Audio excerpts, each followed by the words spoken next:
thing, and then if I close the blinds, you don't see me. I look like a unlocked character.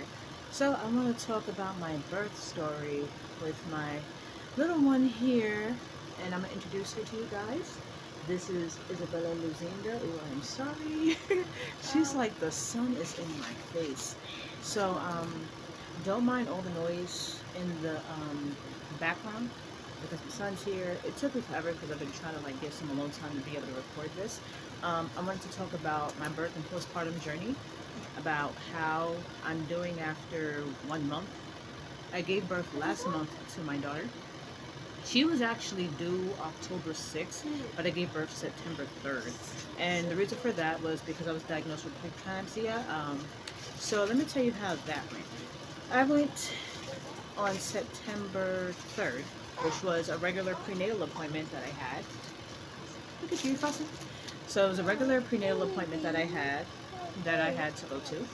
Now, my pregnancy was high risk. I not only had preeclampsia, but before that being diagnosed with that, I was diagnosed with gestational diabetes type 2. So with that, when you have diabetes and you're pregnant, you go to something called perinatal, and you'll still have your regular prenatal appointments, but just with the added perinatal appointments. So, excuse me. So that was my pregnancy right there. Like I would go to perinatal and prenatal. Now, for the story on how I got diagnosed with preeclampsia, I was going to my regular prenatal appointment, and you know how they'll check your weight and your blood pressure before they do your sonogram? Because sometimes you'll get like maybe 3 or 4 sonograms throughout your whole pregnancy. But if you have type 2 diabetes while you're pregnant or whatever, if you have diabetes, period, you're going to go to perinatal and they do an ultrasound every single time on your baby. And so I would get ultrasounds on her every time I went.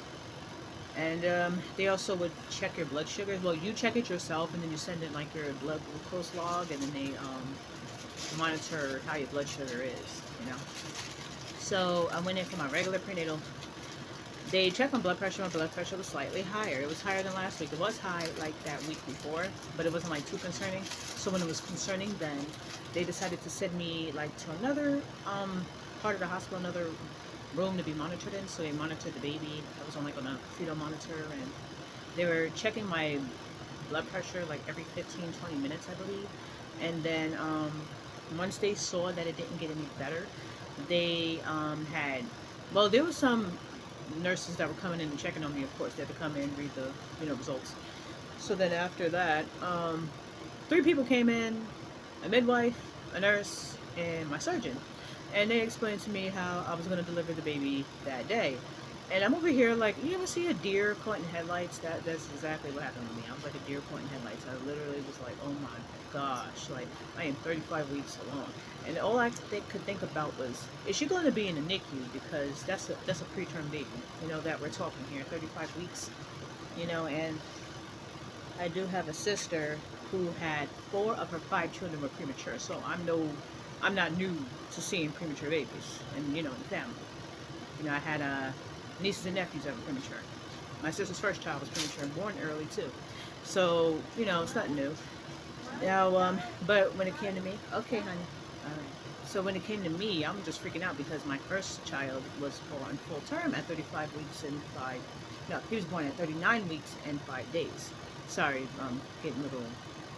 Sorry, it's like that mommy brain, new mommy brain. Like you're working on 3 hours of sleep or less. So that's pretty much what I'm going through right now. Sorry about the shakiness of the camera. Can you come over here, sweetie? So, I had to get the C-section done that day, but I did have an emergency C-section set for September 23rd. So this was 20 days prior, and I had nothing prepped. Like how when you're a new mom, well, I'm a new mom again because I'm already a mother. But you know how you have something prepped for your other kids, how you have like meal prep and all that, because on September like 21st or 22nd, I was gonna do like meal prep where my son would be good, and of course he was gonna be with his grandparents, so there was no issue there. But that totally threw me off guard. So that day I'm getting rushed into emergency surgery, and you know how if you had a C-section, you know how that goes with the spinal tap and all of that, and then you can't walk and move your legs for some hours. So after when they cut me and they took her out, she was crying automatically. Like she had some strong lungs. for a preemie, and she came out weighing 4 pounds, and that's pretty good. She was able, sorry guys, she was able to breathe on her own, so we had no problems there. Sorry about the video quality. Sorry.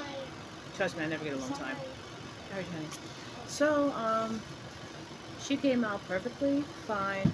She was born with an extra digit, like she has like an extra small finger. I'm gonna show you guys and talk about it. And yeah, she fed okay. She's on Similac. She does breast milk and Similac, but more Similac because I'm not producing as much. But if y'all know how to pump up, like if y'all know how to make what breast milk become, how can I say? If you know how I can produce more, please let me know in the comment section because I've tried everything. I think I brought over $100 worth of supplements to try to produce, and it was like not working a little. But I mean, one's working a little bit, like the lactation cookies that I have, and it's like producing very little. But I'm trying to produce a lot more. So if I could get like help with that, I would gladly appreciate it. But yeah, so pretty much it's just a short little story about her birth. I wanted to make it longer, but due to the fact that I don't live by myself, and every time I turn around, somebody's going to interrupt this video like they have been doing for the past 20 minutes, I decided to just do like a short snippet of my birth story. And also, when it comes to preeclampsia, another thing I wanted to tell you, I'm not a doctor, but please, like, especially when you're pregnant, take care of yourself. Don't eat recklessly. And if you are diabetic, you become pregnant, again, yeah, please, because um, I wasn't eating all that healthy, you know, and there's like a lot of regret there. Like, literally, I can say because it wreaked havoc on my body. Most people think, oh, it's because, like, you know, you're about to be 35 and, you know, that's why your pregnancy was hard. I'm like, no, I had my sister who gave birth for the first time at 40 and then again at 42 years old. She had preeclampsia with the first one. But even then, her pregnancy, she doesn't have diabetes though. So her pregnancy went smoothly and she gave birth vaginally to both children. Whereas I myself had to give birth to children via C-section, but my son I had at 24 years old.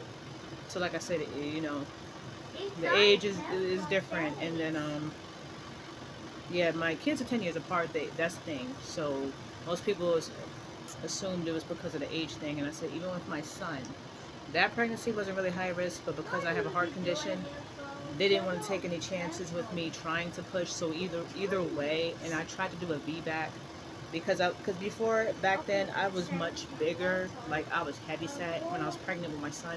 So even though I lost a significant amount of weight and thought that I could do a VBAC, that didn't go for me. I wasn't able to get one, sadly, because I was gonna go naturally. But if I did not have diabetes or preeclampsia, then I would have been okay to be able to have a vaginal birth. Okay, so this is what I mean. Like, I'm literally working on like 3 hours of sleep, so just don't mind me if I'm stuttering or tripping here or there. But yeah, I just wanted to give like that short little snippet of my birth story and what led me to the C-section, because had really high hopes on having a vaginal birth. You know, I was really hoping. Oh, good girl, you just burped before I put you there. You know, I was really hoping for a vaginal birth, but it's okay. You know, I'm not like all that upset about it. As long as she's here and healthy, that's all that matters. And my next video, I'm going to talk about where we're moving to. Like, we're doing like 2 moves, so I'm going to talk about where we're moving to as well. But I do want to thank you all so very much for watching this video. Sorry it's like all over the place a little bit, but I hope y'all enjoyed, hope y'all subscribe, and I will see you all in the next one. Bye.